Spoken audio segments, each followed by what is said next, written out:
Hello and welcome back everyone to chemistry classes. So in this video I am going to share my experience of interview of TIFR Mumbai which I have given in 2017 because many of our subscribers were requesting that what kind of experience do you have when you give TIFR interview. Since I had given this interview in 2017, so I am sharing my knowledge on what was my experience of the interview. Exactly saying that see there are differences right now with different interviews. When I gave it in 2017, तो मैंने उसको मार्च 2017 में दिया था. And at that time I was a student of bachelor's. I was in my last semester of my bachelor's. And at that time what used to happen was कि tipper का जो है there are two institutes. ठीक है. एक तो मुंबई में है, okay, which is known as tipper Mumbai, Tata Institute of Fundamental Research Mumbai, and other one is in Hyderabad. Okay, तो इसको TCIS भी बोलते हैं.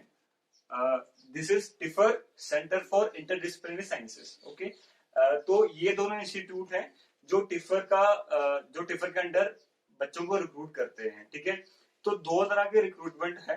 पहला तो एक ये है कि बीएससी के बाद after your BSc you will be recruited or you will be admitted for integrated MSc. Okay, so along with your masters you are getting admission for your PhD also. ठीक है, and after your BSc MSc sorry which is for your PhD. Okay, so this is two ways by which you can get into TIFR. Okay, तो देखिए जब मैंने 2017 में इस interview के दिया था तब क्या होता था कि जो भी कॉल लेटर जाता था तो मैक्सिमम स्टूडेंट्स जो थे उनको TIFR मुंबई में बुलाया जाता था. ओके, TIFR मुंबई में बुलाया जाता था और उसमें जो हमारे पास पैनल होता था इंटरव्यू का उसमें TIFR मुंबई प्लस TCIS के दोनों के जो पैनल थे वो बैठता था. ठीक है, बट अब जो है इन्होंने अपना प्रोसेस चेंज किया है. देखिए एंट्रेंस एग्जामिनेशन एक ही होता है TIFR का, बट जो इंटरव्यूज हैं वो अब डिस्ट्रीब्यूट हो गए हैं. जैसे पहले तो एक ही इंटरव्यू होता था, दोनों पैनल मुंबई का और हैदराबाद का इसको वैल्यूएट करता था, एक ही इंटरव्यू की वैल्यूएट करता था और वैसे सिलेक्शन करता था. बट अब क्या है कि अब आपको अगर TIFR मुंबई में जाना है तो you have to give different interview, और अगर हैदराबाद में जाना है तो अलग इंटरव्यू देना पड़ेगा. यानी अगर आपको रिक्रूट होना है तो आपको टिफर मुंबई का अलग से इंटरव्यू देना पड़ेगा और TCIS मतलब टिफर हैदराबाद का आपको अलग से इंटरव्यू देना पड़ेगा. But initially when I give in 2017 तो तब ये नहीं था, तब वो एक ही इंटरव्यू करते थे. मेरा जो सिलेक्शन है वो TCIS हैदराबाद में हुआ था और एट दैट टाइम क्योंकि ये मार्च एंडिंग में मैंने अपना इंटरव्यू दिया था और तब तक जो है मेरा जो IIT का एग्जाम रिजल्ट आ गया था. And I wanted to do a proper masters only, integrated masters नहीं करना था मुझे, इसलिए मैंने TCIS टिफर ज्वाइन नहीं किया, मैंने IIT ज्वाइन किया था फॉर माय मास्टर्स. ओके, तो अब देखिए टिफर में जो एक्सपीरियंस है, जैसे सभी कह रहे हैं एक्सपीरियंस शेयर करो, what I feel is that what is more important in tipper is writing the entrance examination. आपके जो इंटरव्यू एक्सपीरियंस है इंटरव्यू से ज्यादा मैटर करता है कि आपने एंट्रेंस एग्जामिनेशन उसका कैसे दिया है, क्योंकि TIFR का एंट्रेंस एग्जामिनेशन बहुत ज्यादा अलग वे में स्टूडेंट को कॉल लेटर भेजता है. जैसे 40 क्वेश्चंस होते हैं इनके एग्जाम में और बहुत रैंडम वे में वो मतलब काफी अननोन सा उनका सिलेक्शन प्रोसीजर है जिसके थ्रू वो लोग मतलब स्टूडेंट्स को कॉल लेटर भेजते हैं. जैसे and what we know is that कि they actually want students to be more perfect in their answers rather than कि आपने बहुत ज्यादा आंसर्स दे दिए और आपके मतलब बाय चांस काफी आंसर सही हो गए. वो चाहते हैं कि स्टूडेंट जो है वो एक्यूरेसी से अपने एंट्रेंस एग्जामिनेशन को दे. देखिए जब भी आप एंट्रेंस एग्जामिनेशन दोगे TIFR का तो वहां पर नेगेटिव मार्किंग तो हर एक क्वेश्चन के साथ गिवन रहती है कि 1/3 is the negative marking. But साथ में ही स्पेशली उन्होंने ये भी अंडरलाइन करके लिखा रहता है कि अगर आपको कोई आंसर नहीं आता तो it is advisable not to answer it. वो इसलिए नहीं बोलते कि आपको नेगेटिव नंबर मिलेगा, वो इसलिए कहते हैं क्योंकि TIFR एक्यूरेसी ढूंढता है. फॉर एग्जाम्पल जैसे सपोज यदि कोई स्टूडेंट है उसने 40 में से 29 क्वेश्चंस किए, ओके, और 29 क्वेश्चन में उसका एक गलत है तो 28 क्वेश्चन उसके सही हैं. ओके, तो this student can get a call letter from TIFR. But suppose एक स्टूडेंट है जिसने क्वेश्चंस तो किए 36, ओके, उसके करेक्ट हो गए 31, उसके 5 गलत हो गए, करेक्ट 31 हुआ। अभी ज्यादा नंबर इसके बनेंगे, जो जिसने 31 किया है इसके नंबर ज्यादा बनेंगे, बट कॉल लेटर शायद इसको ना जाए। कॉल लेटर जिसने 29 क्वेश्चन करके एक गलत किया और 28 सही किए, शायद इसको कॉल लेटर जाए। और यही देखा गया है मैक्सिमम। जब मैंने 2017 में दिया था तो मेरे काफी फ्रेंड्स थे जिन्होंने मेरे से ज्यादा अटेम्प्टेशन किया था, और उनके नंबर ऑफ करेक्ट आंसर्स मेरे से सही थे, बट उनके नंबर ऑफ रॉन्ग आंसर्स भी मेरे से ज्यादा थे। मतलब उनके करेक्ट आंसर्स तो मेरे से ज्यादा थे ही, उनके नंबर ऑफ रॉन्ग आंसर्स भी मेरे से ज्यादा थे, और उनको कॉल लेटर नहीं आया। तो दिस इज अ फैक्ट। जब भी आप टीआईएफ, अगर आपका बहुत मन है टीआईएफआर में ही पीएचडी करने का, बहुत अच्छा इंस्टीट्यूट है और बहुत अच्छा उनका रिसर्च इन्वायरमेंट भी है, तो प्लीज, मतलब एंट्रेंस एग्जामिनेशन बहुत इंपॉर्टेंट है, क्योंकि इंटरव्यू कॉल लेटर आपको इस एंट्रेंस एग्जामिनेशन के बेसिस पे ही आएगा। और एंट्रेंस एग्जामिनेशन में टीआईएफआर चाहता है कि जो स्टूडेंट है वो एक्यूरेट हो। मतलब ये नहीं कि उसके तुक्के से आंसर सही हो रहे हैं, कि भाई उसने लगाया उस तुक्के से उसके आंसर सही हो गए, बाई चांस उसके आंसर सही हो गए। They don't want this. They want कि जो स्टूडेंट को नॉलेज है वो परफेक्ट नॉलेज हो, और वो अगर उसको नहीं आता तो वो डिनाई कर रहा है। इसका मतलब क्या है? इसका मतलब ये है कि वो डिनाई कर रहा है कि नहीं, मुझे जो आता है उसके बारे में मैं कॉन्फिडेंट हूँ, और जो नहीं आता है I am not going to attempt. This is what TIFR wants from you, ठीक है।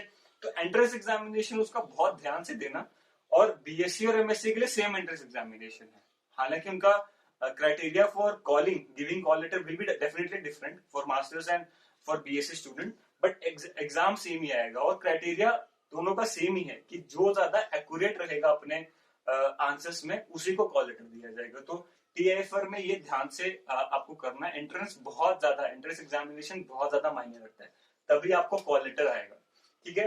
दो तीन चीजें और हैं, जैसे टीआईएफआर में जब आपको कॉल लेटर जाता है तो वो आपके किसी टीचर से, मतलब 2 प्रोफेसर से एक रिकमेंडेशंस मांगते हैं। They will definitely mail you that कि आप ये रिकमेंडेशंस अपने टीचर्स या प्रोफेसर से लिखवा के लेके आए। उसमें कुछ डेटा रहता है जो टीचर से पूछते हैं कि हाउ इज अ स्टूडेंट, उसका फेवरेट टॉपिक आपको क्या लगता है, उसका फेवरेट टॉपिक क्या है, and all this things. But वो कॉन्फिडेंशियल रहता है, आपको वो अपने साथ लेके जाना, अपने टीचर को देना है वो चीज।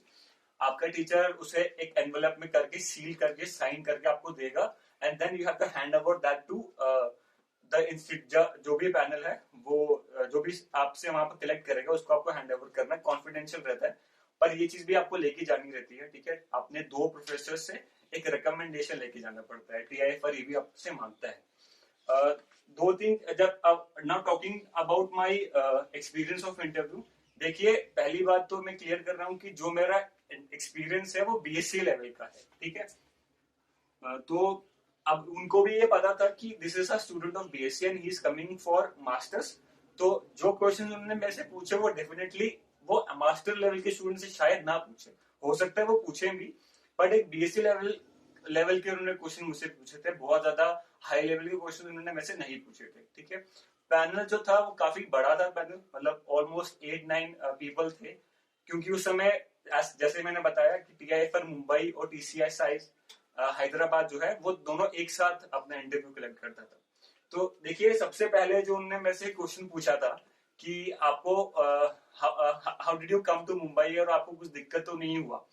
तो सबसे पहले तो मैंने कहा कि sir I came by flight, but मुझे दिक्कत जरूर हुआ, क्योंकि टीआईएफआर मुंबई जो है वो आपको during your for your interview आपको अकोमोडेशन प्रोवाइड नहीं करता है। तो उस समय मुझे काफी प्रॉब्लम हुआ था, because it was my first time I was going to Mumbai. तो आई स्ट्रेट फॉरवर्ड, मतलब मैंने उनको सीधे बोल दिया कि सर मुझे बहुत दिक्कत हुआ, क्योंकि टीआईएफआर ने अकोमोडेशन प्रोवाइड नहीं किया। तो उसके लिए उन्होंने मेरे से कहा कि this is why we are doing it, because we want you to be strong, ताकि आप स्ट्रांग बने, आपको मुंबई से जान पहचान हो, तभी हमने आपको अकोमोडेशन नहीं दिया। So this was basic. उसके बाद उन्होंने मेरे से पूछा कि वेयर डू आई स्टडी, मेरा बैचलर्स, फिर मेरा 12th 11th कहाँ से किया है, कितने नंबर थे, क्या क्या और भी सब्जेक्ट्स मैंने चूज किए थे, क्यों मैंने केमिस्ट्री लिया। So this were the questions which they asked me. They were simple and general questions, ठीक है, आउट ऑफ साइंस क्वेश्चन थे और जनरल क्वेश्चंस थे। They actually wanted me to get accommodated to the interview, तो इसीलिए वो मेरे से ये क्वेश्चंस पूछ रहे थे। तो जो सबसे पहला क्वेश्चन उन्होंने मेरे से पूछा, देखिए क्या है कि they asked me, there is a board, मतलब जो पैनल के सामने एक बहुत बड़ा ब्लैक व्हाइट बोर्ड था, और उन्होंने मुझसे मार्कर लेके कहा कि आप व्हाइट बोर्ड के सामने खड़े हो जाइए, will be asking you questions and you answer it, और जो आपको ड्रॉ करना है वो आप ब्लैक व्हाइट बोर्ड में ड्रॉ करेंगे, ठीक है। तो सबसे पहले जो उन्होंने मेरे से पूछा, उन्होंने मेरे से कहा कि draw energy level diagrams for an atom, ठीक है। एटम के लिए एनर्जी लेवल डायग्राम को ड्रॉ कीजिए कि उसमें इलेक्ट्रॉनिक लेवल्स कहाँ पे आते हैं, उसके वाइब्रेशनल लेवल्स कहाँ पे आते हैं, ट्रांसलेशनल और रोटेशनल लेवल कहाँ पे आते हैं। तो जो मैंने डायग्राम वहां पर ड्रॉ किया, तो मैंने इस तरह से वहां पर ड्रॉ किया था कि सपोजिटली ये ग्राउंड स्टेट इलेक्ट्रॉनिक लेवल है, ठीक है, फर्स्ट लेवल, और ये ग्राउंड स्टेट और ये excited state, first excited state of the electronic level है, और इसके अंदर वाइब्रेशनल लेवल्स होंगे। तो फिर मैंने वाइब्रेशनल लेवल्स को इस तरह से ड्रॉ किया था कि this is the ground state vibrational level and this is the excited state vibrational level. और फिर मैंने कहा कि वाइब्रेशन के अंदर हमारे पास रोटेशन होता है, तो ये ग्राउंड स्टेट रोटेशन लेवल और ये है ground state sorry excited state rotation level, and then in rotation we are having translation motions. So इसमें मैंने अंदर ट्रांसलेशन के एनर्जी लेवल्स ड्रॉ किए, जो कि n is equal to 1 और n is equal to 2 है, ठीक है। ग्राउंड स्टेट और एक्साइटेड स्टेट के मैंने केवल दो ही एनर्जी लेवल सभी के ड्रॉ किए थे उस समय। तो देखिए दे वर वेरी हैप्पी, उन्होंने कहा ठीक है, okay, you have drawn it correctly, and what they asked me is that did you study about particle in 1D box. तो मैंने कहा यस सर, पार्टिकल इन 1D बॉक्स पढ़ा है। तो उन्होंने कहा कि पार्टिकल इन 1D बॉक्स का एनर्जी लिखिए कि उसका एनर्जी क्या है। तो मैंने ब्लैक व्हाइट बोर्ड में लिखा था कि n square h square upon 8 ml square. तो जो n है वो क्वांटम नंबर है, ठीक है, उसके लिए। अब देखिए इन नेक्स्ट क्वेश्चन जो उन्होंने मुझसे क्या पूछा, उन्होंने मेरे से पूछा कि जो ये एनर्जी है, जो आपने यहाँ पर ये एनर्जी लिखी है पार्टिकल इन 1D बॉक्स की, वो इन सभी में से जो भी आपने एनर्जी लेवल्स ड्रॉ किए हैं उनमें से किसको करस्पॉन्ड करती है? क्या वो इलेक्ट्रॉनिक को करस्पॉन्ड करती है, वाइब्रेशन को करस्पॉन्ड करती है, कौन से वाले एनर्जी लेवल्स को particle in the 1D box, ठीक है, ये पार्टिकल इन 1D बॉक्स है, कौन से वाले एनर्जी लेवल को particle in the 1D box की एनर्जी करस्पॉन्ड करती है। तो at that time I got very blank कि मुझे तो कुछ समझ में नहीं आया कि वो क्वेश्चन क्या पूछ रहे हैं, आई was not knowing it answer कि पार्टिकल इन 1D बॉक्स को मैं अब कौन से एनर्जी से रिलेट करूं, मुझे तो बिल्कुल ही नहीं समझ में आ रहा था, I was quiet for a while. तो देन दे हेल्प मी, उन्होंने मुझसे कहा कि चलो ठीक है, आप पहले ये लिखिए कि जो आपने एनर्जी लेवल्स ड्रॉ किए हैं इलेक्ट्रॉनिक के, उसकी एनर्जी क्या होगी। सपोजिटली एक इलेक्ट्रॉन है, वो अपने ग्राउंड स्टेट से अगर एक्साइटेड स्टेट में गया है, तो ग्राउंड स्टेट में उसकी एनर्जी कैसे हम डिफाइन करते हैं। तो फिर मैंने कहा था सर हम उसकी energy -13.6 by n square, where n is the quantum number, ठीक है, z square by n square से डिफाइन करते हैं। उन्होंने कहा okay very good, this is for electronic. Then they asked me कि आप वाइब्रेशन की एनर्जी लिखिए फिर। तो फिर मुझे ध्यान में आया कि हाँ, वाइब्रेशन की एनर्जी लेवल भी होती है मतलब quantum number plus half into h mu. फिर उन्होंने मुझसे ट्रांसलेशन की पूछा, सॉरी रोटेशन की पूछा, तो रोटेशन के लिए भी क्वांटम नंबर से मल्टीप्लाई करके b, मतलब b जो है उसकी एनर्जी है, उस वो मैंने लिख दिया। And then they asked me कि अब आप ट्रांसलेशन की एनर्जी लेवल लिखिए। जो ट्रांसलेशन की एनर्जी है वो यही है, ठीक है, n square h square upon 8 ml square. तो उस समय तो पहले मुझे ध्यान नहीं आ रहा था, पर एकदम से, क्योंकि ये मैंने ऑलरेडी लिखा था और फिर मुझे ट्रांसलेशन की एनर्जी जो है वो मुझे भूल गया था। तो उसके बाद मैं थोड़ा परेशान होकर देख रहा था कि क्या लिखूं मैं उसको। फिर थोड़ी देर बाद मुझे अपने आप याद आया कि ये जो चीज है वो मैंने लिखी है, ये ट्रांसलेशन की एनर्जी लेवल ही है। तो फिर मैंने कहा कि सर यही ट्रांसलेशन की एनर्जी लेवल है। तो फिर उन्होंने कहा ठीक है, yes this is what we wanted you to answer, कि जो पार्टिकल इन 1D बॉक्स है वो एक्चुअली में जो उसकी एनर्जी है वो ट्रांसलेशन की एनर्जी को करस्पॉन्ड करती है। तो ये उन्होंने मेरे से क्वेश्चन पूछा था। उसके बाद वो पार्टिकल ने 1D बॉक्स पे जंप किया था। बट बिफोर मैं आपको उस पर जंप कर रहा हूँ, देखिए बाद में आके जब मैंने थोड़ा एनालाइज किया और इवन इन माय मास्टर जब मैं अपना इंटरव्यू को देखता था, तो देखिए जो मैंने ये एनर्जी लेवल्स यहाँ पर ड्रॉ किए हैं, it is okay for a BSc student to write this, but अगर आप सपोजिटली आप मास्टर्स में हैं तो I don't think it will be very okay, कोई भी सेटिस्फाइड नहीं होगा अगर आपने इस तरह से एनर्जी लेवल्स को ड्रॉ किया है, क्योंकि ये अब्सर्ड है। मतलब this is not a way we should write energy levels. Why is that? देखिए मैं क्यों ऐसा बोल रहा हूँ कि देखिए मैंने जो ग्राउंड स्टेट लिखा, देखिए मैंने ये ग्राउंड स्टेट लिखा इलेक्ट्रॉनिक का. कोई भी अगर मॉलिक्यूल है, ठीक है, कोई भी एटम है, मॉलिक्यूल है, वो अगर ग्राउंड स्टेट में है, अगर वो ग्राउंड स्टेट की बात करें तो ग्राउंड स्टेट इलेक्ट्रॉनिक की भी ग्राउंड स्टेट में होगा, वो अपने वाइब्रेशन की भी ग्राउंड स्टेट में होगा, रोटेशन की भी ग्राउंड स्टेट में होगा. इसका मतलब अगर मुझे ग्राउंड स्टेट अच्छे से रिप्रेजेंट करनी है तो मुझे ग्राउंड स्टेट किस तरह से रिप्रेजेंट करनी चाहिए थी कि एनर्जी 1 यही स्टेट करस्पॉन्ड करेगी V0 को भी. ग्राउंड स्टेट मतलब ये स्टेट एनर्जी है तो यही स्टेट रिप्रेजेंट करेगी. अगर मैं इसमें अपने वाइब्रेशन भी ऐड करूंगा तो यही स्टेट उस वाइब्रेशन को भी रिप्रेजेंट करेगी ग्राउंड स्टेट के. यही स्टेट रोटेशन को भी रिप्रेजेंट करेगी और यही स्टेट मेरे ट्रांसलेशन को भी रिप्रेजेंट करेगी. ठीक है, एन को भी रिप्रेजेंट करेगी ग्राउंड स्टेट में. तो इस तरह से लिखना थोड़ा अब्सर्ड है, भले मतलब दिस इज एक्सेप्टेबल, इसमें कोई गलत नहीं है, क्योंकि एक्सप्लेनेशन यही है कि वाइब्रेशन के जो एनर्जी लेवल्स होते हैं वो ज्यादा क्लोज होते हैं कंपेयर टू इलेक्ट्रॉनिक, और फिर रोटेशन और फिर हमारा ट्रांसलेशन आता है. बट अगर आपको ग्राउंड स्टेट लिखना है तो आप जो फर्स्ट लेवल आपने ड्रॉ किया है वही सबकी ग्राउंड स्टेट है. वो इलेक्ट्रॉनिक की भी ग्राउंड स्टेट है, उसी में वाइब्रेशन की ग्राउंड स्टेट है, उसमें उसी में रोटेशन और बाकी की ग्राउंड स्टेट है. ठीक है, इसका मतलब क्या है कि जैसे सपोजिटली मैंने ये ड्रॉ किया है, तो सपोजिटली मैं इलेक्ट्रॉनिक की एक्साइटेड स्टेट ड्रॉ करूंगा, तो इलेक्ट्रॉनिक की एक्साइटेड स्टेट में क्या होगा कि इलेक्ट्रॉन ई का तो क्वांटम नंबर चेंज हो गया, बट उस समय क्या होगा कि बाकी जो है वो अपने ग्राउंड स्टेट में ही है. मतलब वाइब्रेशन, रोटेशन और ट्रांसलेशन अपने ग्राउंड स्टेट में ही है. ठीक है, excited of electronic, this is excited state of electronic, but molecule is still in its ground state of vibration, still its ground state of rotation and still its ground state of translation. तो इस तरह से represent करना. अगर हमको बात करनी है, सपोज हमको वाइब्रेशन की एक्साइटेड स्टेट की बात करनी है, तो हम दो वे में बात कर सकते हैं कि इलेक्ट्रॉनिक ग्राउंड लेवल में वाइब्रेशन की कौन सी स्टेट होगी और एक्साइटेड इलेक्ट्रॉनिक के एक्साइटेड स्टेट में वाइब्रेशन की कौन सी लेवल होगी. जैसे इलेक्ट्रॉनिक के ग्राउंड लेवल में ही वाइब्रेशन को 0 में लिख सकता हूँ, इलेक्ट्रॉनिक की ग्राउंड लेवल में ही वाइब्रेशन को मैं एक्साइटेड में लेके जा सकता हूँ, इलेक्ट्रॉनिक के ग्राउंड लेवल में ही इसको वीक टू 2 लिख सकता हूँ. Similarly what can I do, I can do कि एक्साइटेड स्टेट, इलेक्ट्रॉनिक की एक्साइटेड स्टेट में ग्राउंड लेवल का वाइब्रेशन होगा, इलेक्ट्रॉनिक की एक्साइटेड स्टेट में ही एक एक्साइटेड स्टेट का वाइब्रेशन लेवल होगा और वैसे V2 होगा. और सिमिलरली ये करस्पॉन्ड करेंगी, मतलब सिमिलर वे जाएगा हमारा रोटेशन और हमारा ट्रांसलेशन के लिए. तो इस तरह से अगर आप पैनल को एक्सप्लेन करेंगे तो शायद वो ज्यादा खुश होंगे आपकी इस आंसर से, क्योंकि दिस इज लॉजिकली सही ये वे है बताने का. अगर लास्ट लेवल है, ग्राउंड है, तो वो सभी का ही ग्राउंड है. ओके, फिर हम ग्राउंड ऑफ इलेक्ट्रॉनिक में एक्साइटेड की बात करते हैं, एक्साइटेड ऑफ वाइब्रेशन की बात करते हैं. तो इस तरह से हमको वो रिप्रेजेंट कर सकते हैं. ठीक है, सपोजिटली आप मास्टर्स में और इस तरह से रिप्रेजेंट करेंगे तो I think panel will be happy.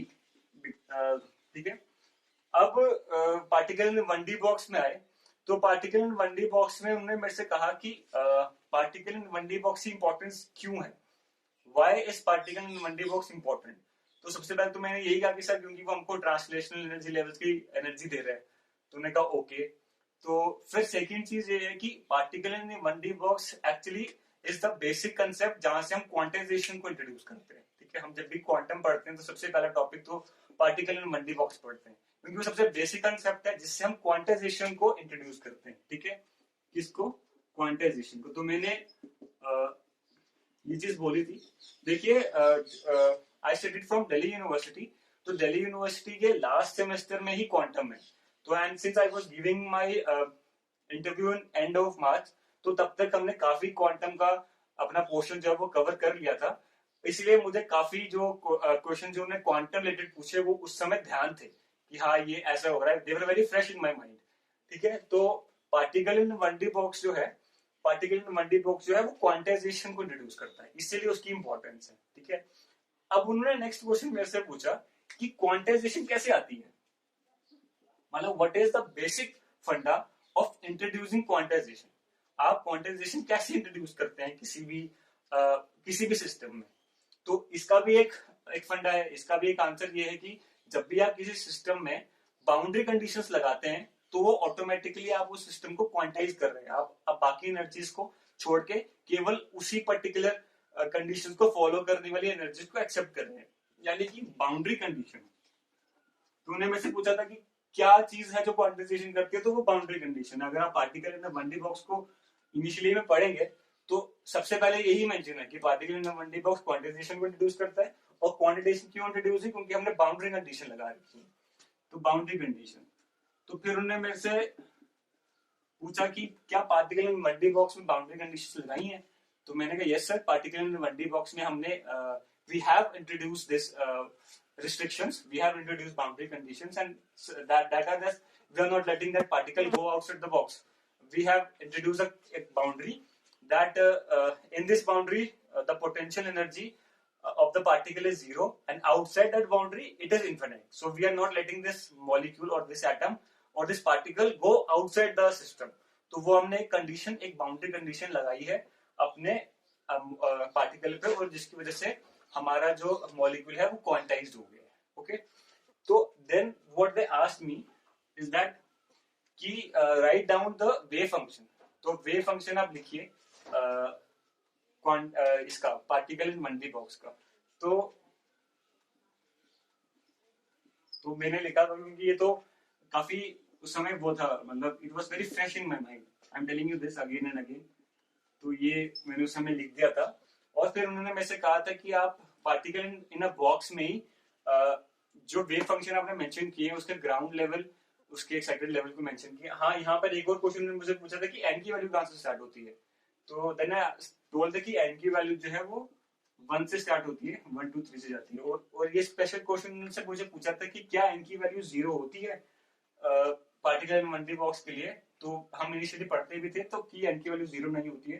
तो मैंने कहा नहीं सर, एन की वैल्यू 0 नहीं होगी पार्टिकल इन बंडी बॉक्स के लिए। उन्होंने मेरे से एक्सप्लेनेशन नहीं मांगा कि why is not n value 0 for particle in Monday box, but they were satisfied okay that he knows कि n की value is not 0 for particle in Monday box.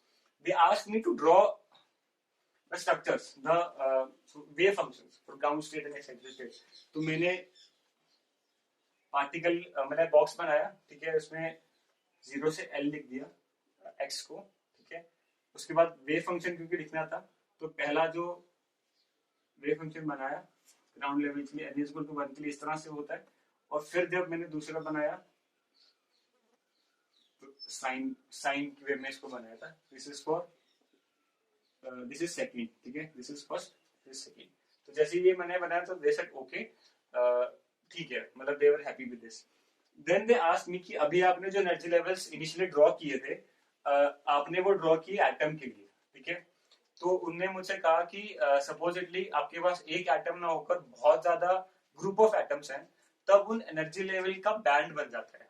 तो मैंने कहा ओके सर, एनर्जी लेवल्स का band बन जाएगा।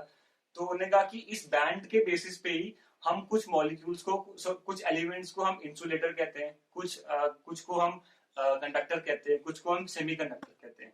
तो मैंने कहा okay sir. Then they asked me to explain it कि आपको पता है कि ये क्या चीज है। तो मैंने कहा yes sir, this is actually band theory.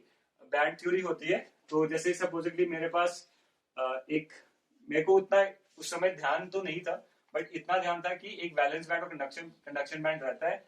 और सपोजिटली इसका कोई ये वैलेंस बैंड है और ये कंडक्शन बैंड है, okay.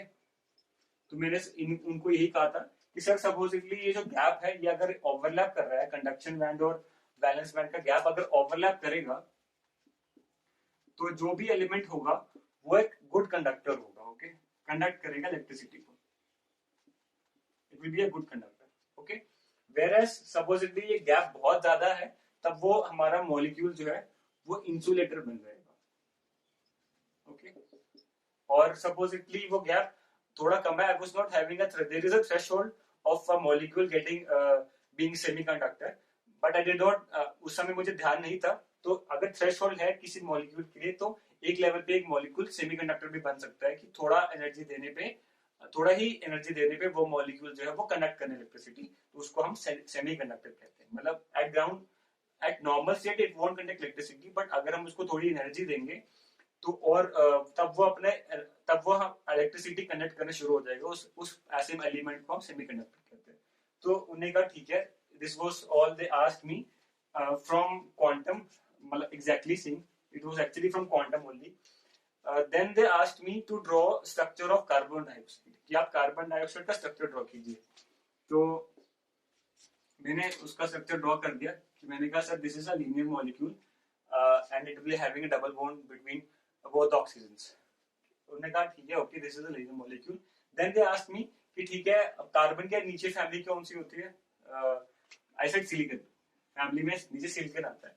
Then they asked me कि आप सिलिकॉन डाइऑक्साइड का, एक तो आपने कार्बन डाइऑक्साइड का स्ट्रक्चर बनाया, आप सिलिकॉन डाइऑक्साइड का स्ट्रक्चर बनाइए।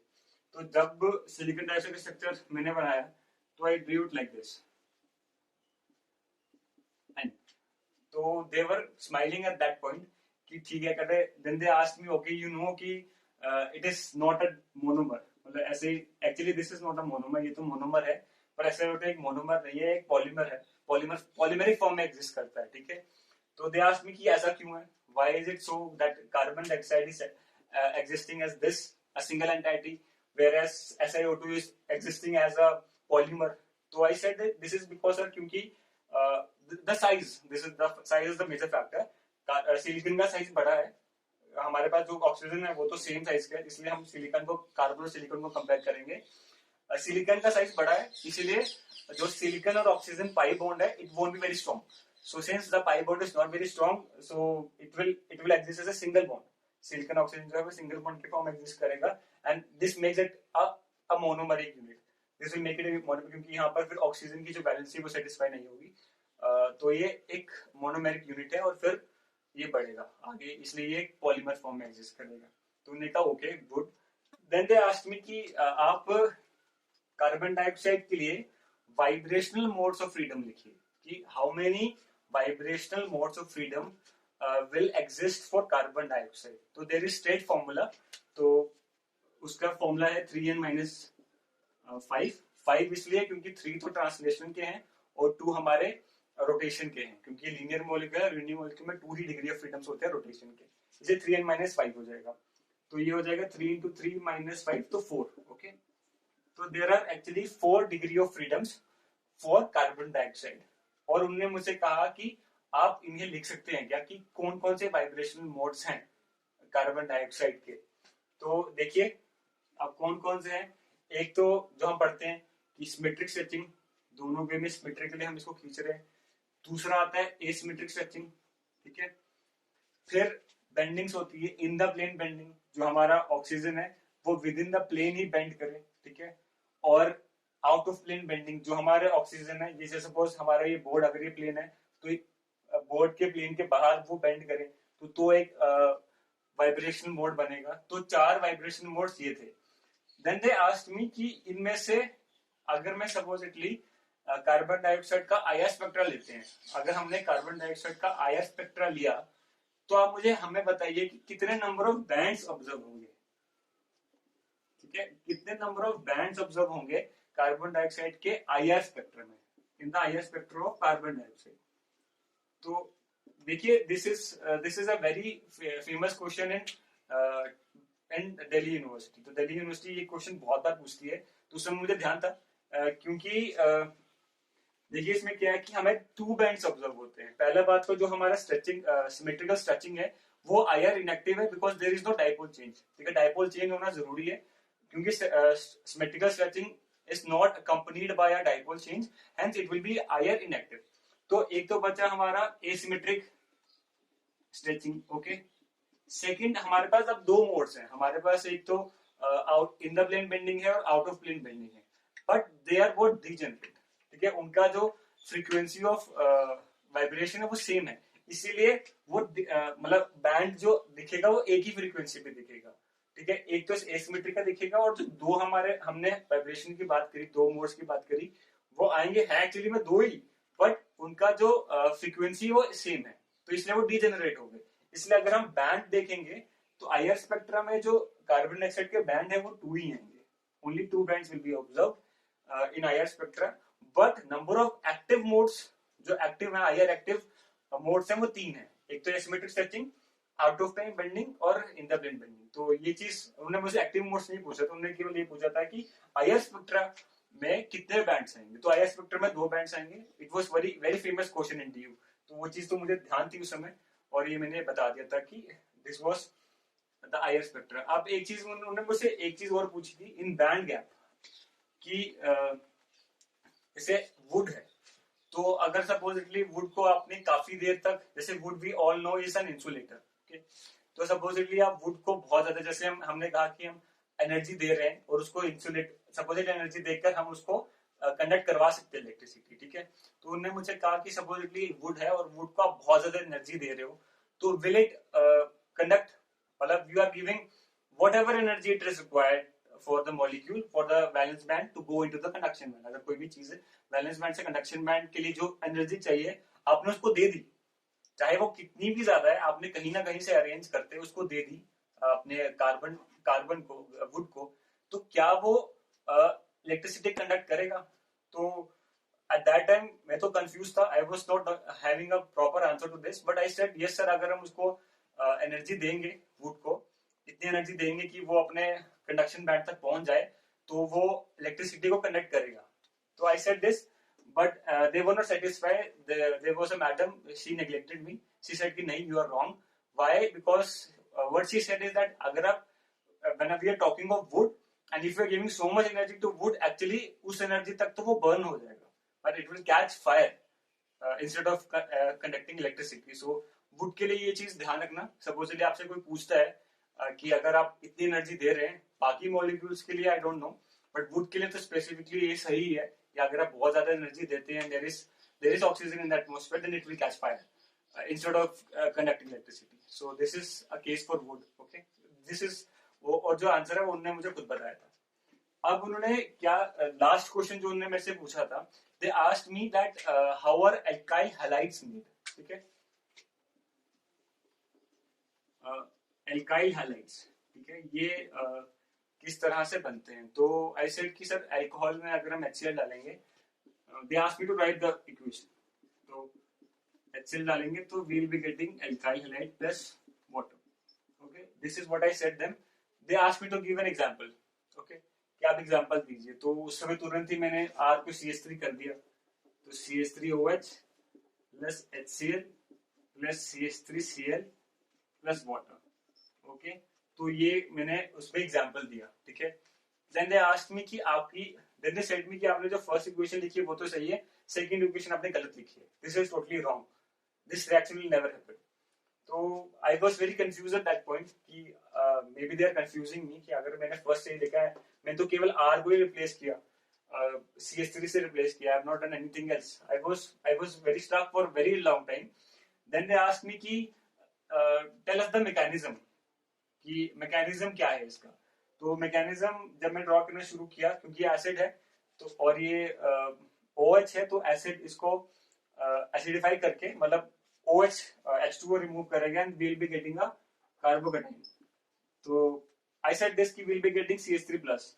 तो then they struck me there कि do you think CH3 plus will exist. तो आई सेड, मतलब उस समय मुझे ध्यान तो नहीं था, बट उन्होंने मुझे कहा कि क्या CH3 प्लस एग्जिस्ट करेगा। I was not having very guarantee कि CH3 प्लस एग्जिस्ट करता है कि नहीं करता, बट दे आस्क्ड मी कि अच्छा tell us the stability of carbocations, tertiary, secondary और प्राइमरी कार्बोकेटाइन की स्टेबिलिटी बताइए। तो ऐसे कि सर प्राइमरी जो कार्बोकेटाइन होता है वो बहुत ज्यादा अनस्टेबल होता है, because it's not having that number of electron density to accommodate this positive charge. So they said yes, and this carbocation CH3 plus is a very unstable carbocation and it won't exist. तो इसे then they themselves told me कि जो आपने equation लिखी है ये CH3OH के लिए वैलिड नहीं है, क्योंकि CH3 प्लस का बनना बहुत मुश्किल है, इसलिए ये जो प्राइमरी अल्कोहल है वो ये रिएक्शन नहीं देगा। तो तब तो मुझे ध्यान में आ गया कि हाँ ये चीज सही बोल रहे हैं, because there is a test called Lucas test. Lucas test होता ही यही है कि वो प्राइमरी, सेकेंडरी और टर्शियरी अल्कोहल्स को डिफरेंशिएट करता है कैसे CH3 मतलब RCl बनाकर। तो जो टर्शियरी अल्कोहल है वो जल्दी मतलब बहुत फास्टली वो लुकास टेस्ट देता है, क्योंकि उसमें एक टर्शियरी कार्बोकेटाइन बनता है जो कि बहुत स्टेबल है, वेयर सेकेंडरी में it will give, but it will give a bit slower, और प्राइमरी तो देता ही नहीं, क्योंकि primary carbocation is very unstable. And this is wrong way of writing this equation. हमको क्या करना होगा कि हमको CH3 की जगह कोई टर्शियरी ग्रुप ले लेते हैं, कोई टर्शियरी ग्रुप ले लिया, तब ये आराम से ये जो हमारी इक्वेशन है वो सॉल्व करेगा। ये जो है ये मेरा क्वेश्चन गलत हो गया था कि क्योंकि कार्बोकेटाइन का स्टेबिलिटी भी यहाँ पर मैटर करती है, ये चीज हमको देखना पड़ेगा। तो this was all about my TIFR interview. तो टीआईएफआर में अगेन मैं ये चीज बोल रहा हूँ कि आपके इंटरव्यू तो मैटर करेगा ही। जो मेरा इंटरव्यू है ये बीएससी लेवल का इंटरव्यू है, एमएससी लेवल में डेफिनेटली अलग चीज पूछेंगे। ओके, मेन काम ये है कि आपको जो एग्जाम है वो आपको बहुत अच्छे से देना है, एंट्रेंस एग्जामिनेशन, क्योंकि टीआईएफआर का एंट्रेंस एग्जामिनेशन में वो एक्यूरेसी ढूंढते हैं एक स्टूडेंट की, ना कि केवल कि वो आंसर सही दे रहे हैं। ठीक है, सो this is all about the my TIFR experience. I did not join it because I wished for an IIT and I got selected in IIT, इसलिए मैंने टीसीएसएस हैदराबाद को ज्वाइन नहीं किया। तो thank you so much for watching this video.